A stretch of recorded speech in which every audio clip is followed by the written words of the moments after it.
Three students are discussing preparing for final exams at university.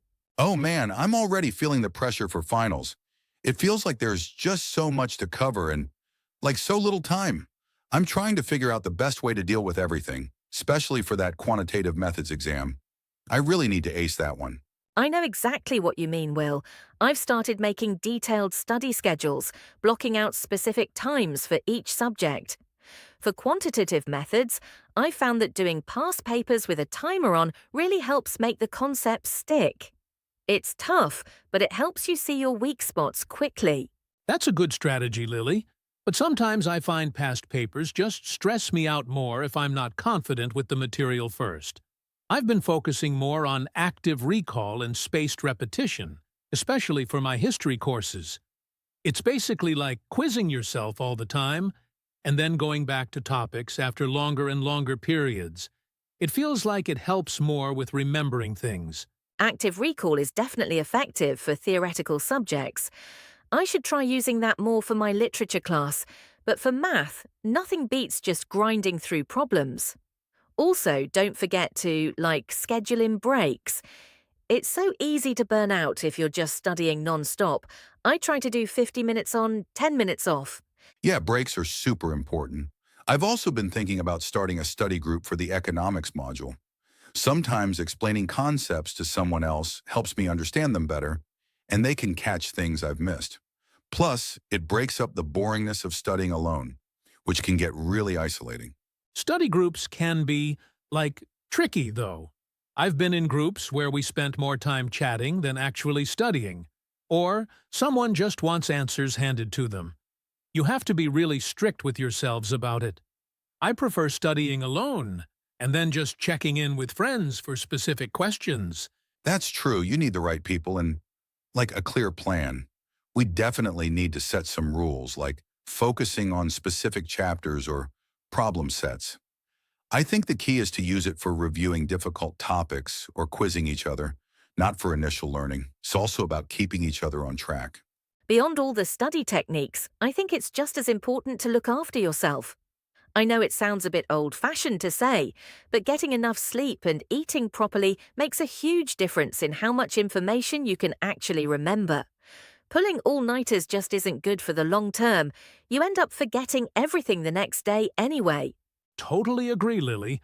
I made that mistake in my first year and really regretted it.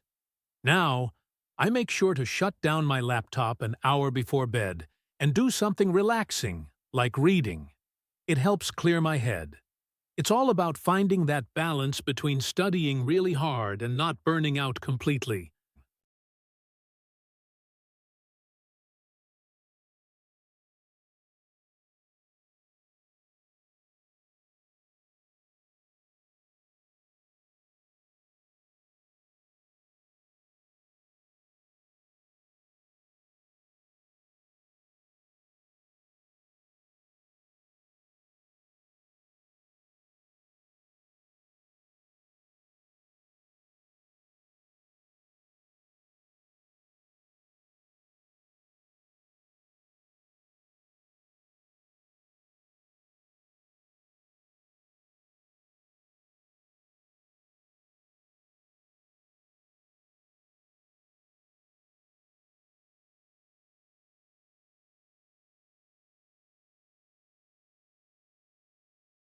Three university students are talking about how they are preparing for their final exams.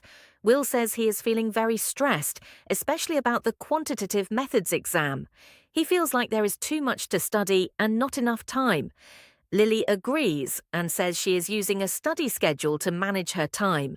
She spends time on each subject and practices past exam papers with a timer. This helps her understand the topics better and shows her where she needs to improve.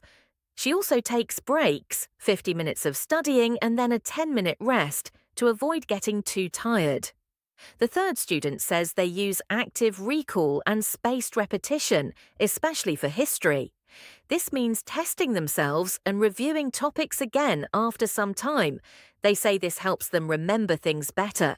They find past papers stressful if they don't understand the topic first.